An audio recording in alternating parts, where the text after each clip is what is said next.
یہ جو گردن ہے جو پکڑی ہے افغانستان کی، یہ پکڑنا ضروری بھی تھا۔ جس طرح کے معاملات افغانستان کے ساتھ چل رہے تھے اور افغانستان کو سمجھ بھی نہیں آ رہی تھی، بارڈر پر فوجیں لگا دیتے ہیں اور معاملات کو بات چیت کی ٹیبل پر بیٹھ کر حل کرنے کی کوشش نہیں کرتے۔ پاکستان نے بہت زیادہ کوشش کی، لیکن آخر پھر یہ گردن پکڑنا پاکستان کی مجبوری بن گیا تھا۔ تو اس وجہ سے میری انڈرسٹینڈنگ مطابق پاکستان نے یہ ایکسٹریم سٹیپ لینے کا ارادہ کیا ہے، یا پھر جس طرح کے رپورٹس ہیں تو پاکستان نے یہ ایکسٹریم سٹیپ جو ہے وہ لینا سٹارٹ بھی کر دیا ہے۔ لیکن اگر یہ معاملہ جتنا امپورٹنٹ اور سینسٹیو ہے، اگر یہ معاملہ جنگ کی جانب جاتا ہے تو کتنے ممالک اس جنگ کے اندر ڈائریکٹلی اور انڈائریکٹلی انوالو ہوں گے، کتنا آسان ہوگا پاکستان کے لیے یا پھر کتنا مشکل ہوگا انٹرنیشنل قوانین کو دیکھتے ہوئے اور افغانستان کی تاریخ کو دیکھتے ہوئے۔ گریو یارڈ آف ایمپائرز اس کو کہا جاتا ہے افغانستان کو۔ آپ کو معلوم ہے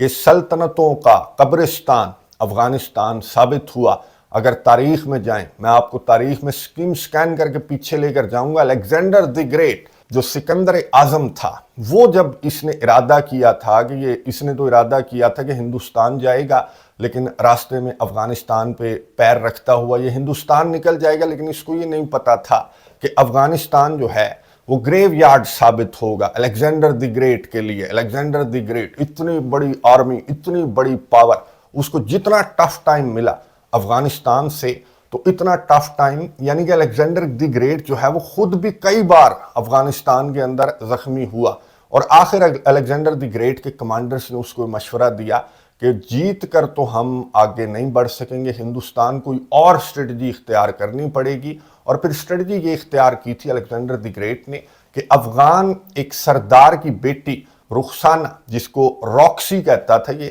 جو الیگزینڈر دی گریٹ تھا، اس کو اس نے پسند کر لیا۔ سردار کو کہا کہ میں تمہیں عہدہ دوں گا، تمہارے بندے بھی لے آؤ، ان کو بھی میں عہدے دوں گا اور میں اس سے شادی کروں گا۔ اور جو تاریخ بتاتی ہے تو یہ الیگزینڈر دی گریٹ کی جو رخسانہ ہے وہ پہلی شادی تھی۔ بہرحال اس طرح سے جو تعلقات ہیں افغانز کے، وہ ان کے ساتھ، یونانیوں کے ساتھ جو ہے وہ تعلقات قریب ہونے لگے، اور اس طرح سے الیگزینڈر دی گریٹ نے افغانستان کو کنٹرول کیا اسٹریٹجی سے۔ اور اسٹریٹجی میں نے آپ کو بتا دی کہ کیا اسٹریٹجی تھی، اور پھر الیگزینڈر دی گریٹ جو ہے وہ آگے بڑھ گیا، پھر پورس کو اس نے شکست دی تھی ہندوستان میں جا کر الیگزینڈر دی گریٹ نے۔ بہرحال الیگزینڈر دی گریٹ میں آپ کو بتا دوں کہ بڑی مار پڑی تھی اسے افغانستان سے، اور پھر یہ بیمار ہو گیا تھا، اور اس نے بیماری میں جو رخسانہ ہے اس کی جو بیوی تھی جو افغان تھی وہ پریگننٹ تھی، اور اس نے اپنے کمانڈرز کو یہ کہا تھا جو اس کے بہت لائل تھے، 4-5 تھے، ان کو یہ کہا تھا کہ جی جب تک میرا بچہ جوان نہ ہو جائے، پیدا نہ ہو جائے، پھر جوان نہ ہو جائے، تو تم میرے لائل ساتھی ہو، تو تم نے میری سلطنت کا خیال رکھنا ہے۔ یہ 4 تھے، اور انہوں نے اس اتنی بڑی سلطنت کو، پہلے تو ان کے درمیان اختلاف ہوا تو انہوں نے آپس میں اس سلطنت کو بانٹ لیا، ان کمانڈرز نے جو الیگزینڈر کے کمانڈرز تھے۔ پھر جو افغان بچہ تھا، افغان ماں کا بچہ تھا، اس کو بھی ایکسیپٹ نہیں کر رہے تھے یونانی کہ یہ کوئی پیور الیگزینڈر دی گریٹ کا بچہ تو نہیں ہے کہ اتنی بڑی سلطنت کا مالک بن کر بیٹھ جائے گا۔ پھر افغان بھی ظاہر ہے کہ وہ بھی بڑے کانفیڈنٹ ہو گئے تھے کہ ٹھیک ہے رخسانہ کا بچہ اتنی بڑی سلطنت کا مالک بن جائے گا۔ تو ایک جو وہ لائل کمانڈر تھا اس نے رخسانہ کو جیل میں ڈال دیا، اس کے بچے کو، اور آخر تاریخ یہ بتاتی ہے کہ اس نے مار دیا تھا ان کو، اور خود سلطنت کا مالک بن کر بیٹھ گیا تھا۔ لیکن ظاہر ہے کہ یہ جو کمانڈرز تھے الیگزینڈر کے، ان سے جنہوں نے ٹکڑے کر دیے تھے اتنی بڑی سلطنت کے، ان سے یہ ٹکڑے بھی سنبھالے نہیں گئے، اور پھر آگے جو ایمپائرز ہیں وہ آنا سٹارٹ ہو گئی تھی، افغانستان کو کنٹرول کرنا انہوں نے باری باری سٹارٹ کر دیا تھا۔ موریہ ایمپائر آ گئی تھی، جو چندر گپت موریہ تھا، اس نے بھی افغانستان کو کنٹرول کیا، پھر اشوکا نے بھی کنٹرول کیا۔ اشوکا تو جو ظلم و ستم ہے وہ دیکھ کر بدھسٹ بن گیا تھا، اور جب اشوکا بدھسٹ بنا تو ظاہر ہے کہ سارے کے سارے اس کے جو عوام ہیں وہ بھی بدھسٹ بن گئے تھے، اور بدھسٹ مذہب کے جو سائنس ہیں وہ آج بھی آپ کو افغانستان کے اندر ملیں گے، جو کہ اشوکا کے بدھسٹ ہونے کی وجہ سے سائنس ملے تھے۔ جو اسلام ہے وہ آیا تھا، ظاہر ہے کہ خلافت کے بعد اسلام آیا تھا۔ یہ تو میں آپ کو 400 BC کی بات بتا رہا ہوں، جب الیگزینڈر دی گریٹ آیا تھا یہاں پر، تو اسلام بہت بعد میں آیا۔ پھر جو خلافت ہے اس کا کنٹرول ہوا، جو امید امپائر ہے اس کا کنٹرول ہوا، پھر عباسی امپائر کا کنٹرول ہوا،